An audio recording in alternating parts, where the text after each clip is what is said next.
kang matakot na subukan ng isang bagay na gusto mo, lalo na kung may pagkakataon ka. Kaya ano pang hinihintay mo? Kapag nasa harapan mo na, huwag ka nang magdalawang isip. Baka kasi may isang pagkakataon ka lang. At kapag pinalampas mo yan, maaaring mawala na ng tuluyan ang sana pagkakataong iyong sinayang.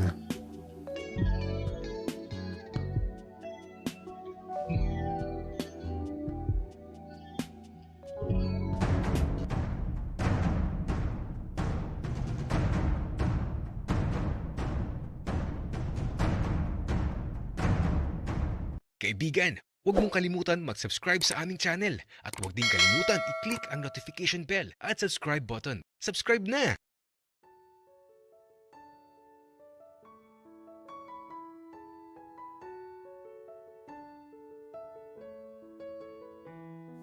Ay nako,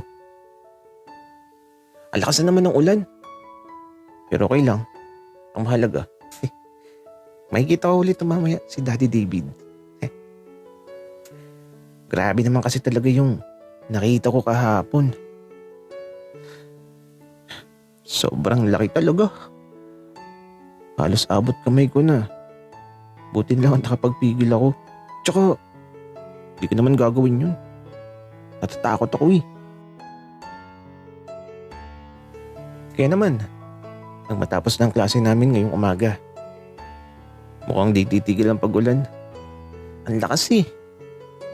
Ay nako, buti na lang at may dala akong payong.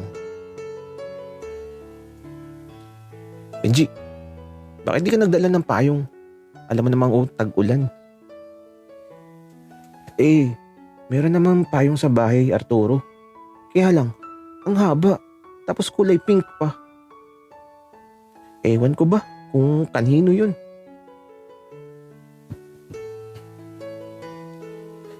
Ang arte mo naman, Benji. Ayaw mo nun? Barbie ka sa payong na pink. Gagi. Tara na nga, Arturo. At gusto ko na talagang mag-jacks sa kwarto ko. Benji, grabe ka. Baka may makarinig sa'yo. Nakakahiya kang kasama eh. Ano naman kung may makarinig sa akin, Arturo? Normal lang naman yun. Tsaka wag mong sabihin na hindi mo ginagawa yun. Oo, ginagawa ko yun. Masarap eh. Ikaw naman. Kaya ito, nagkatawanan lang kami habang naglalakad na magkasukob sa payong ko. Arturo, sinong iniisip mo kapag ginagawa mo yun? Mula sa tanong ni Benji, hindi agad ako nakasagot. Kasi sa totoo lang, yung papa niya ang naiisip ko kapag ginagawa ko yung bagay na yun. Ikaw muna, Benji. Uy, grabe ka naman, Arturo. Ako ang iniisip mo kapag nag-aano ka. Gagi. Hindi, Benji. Ang sabi ko, ikaw muna ang sumagot. Ay naku. Tsaka, bakit mo ko isipin? Kadiri. Grabe ka naman, Arturo. Kadiri ba talaga ako? Pero alam mo, iniisip ko lang yung mga crush ko. Tapos ayun, focus lang sa goal. Ganun ka pala, Benji. Ako kasi, iniisip ko lang yung nakikita ko. Bakit? Ano bang nakikita mo, Arturo? Basta, Benji, may nakikita ako. At saka, tara na sumakay para makauwi na tayo sa inyo. Kaya naman, nang makasakay kami sa tricycle, grabe pa din ang ulan at basang-basa na talaga ako. Maliit lang kasi yung payong ko. Nilalamig tuloy ako. At nang makarating kami, buti na lang at Malapit lang ang bahay ni Benji. Basang-basa na talaga kami pareho. Kaya ito, pagpasok namin sa kanila, diretso lang kami sa kwarto niya.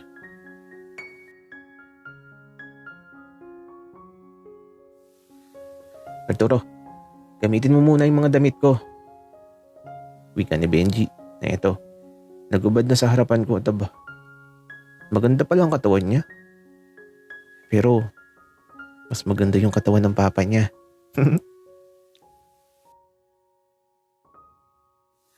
Ako naman, nagubad na din ang damit at pantalon ko. Basang-basa eh. At eto, nakatingin lang si Benji sa akin. Arturo, sabi mo pala, mag-workout ka para gumanda yung katawan mo. Ayoko, Benji. Nakakapagod yun. Tsaka, di ka naman kailangan na magpaganda ng katawan. Hindi naman ako mahilig magubad eh.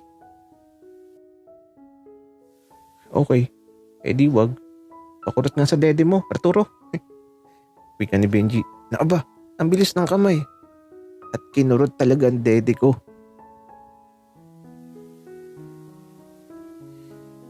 Benji! Aray ko naman. Ang kulit mo baga. Ikaw kaya ang kurutin ko sa dede.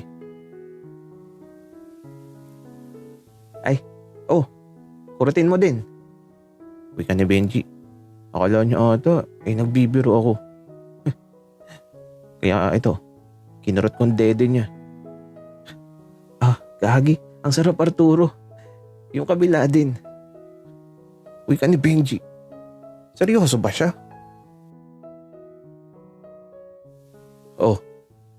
Mukhang masaya kayo dyan ah. Tara na dito. Kumain na tayo. Wika ng papa ni Benji na ayun. Nakahubad na naman. Kaya naman, nagtungo na kami ni Benji sa kusina.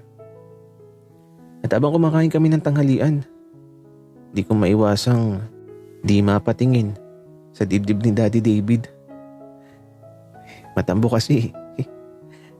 Parang yun ang gusto kong kurutin. Bakit ba kasi nakahubad siya? Pero teka nga, mag-focus muna ako sa pagkain. Isda ang ulam namin, pritong tilapia, at may kape pa. Malamig daw kasi kaya nagtimpla ng kape si Daddy David.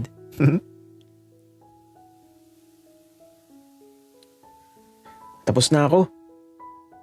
Wika ni Benji na matapos makakain ayun, umalis na kaagad at nagtungo na sa silid niya.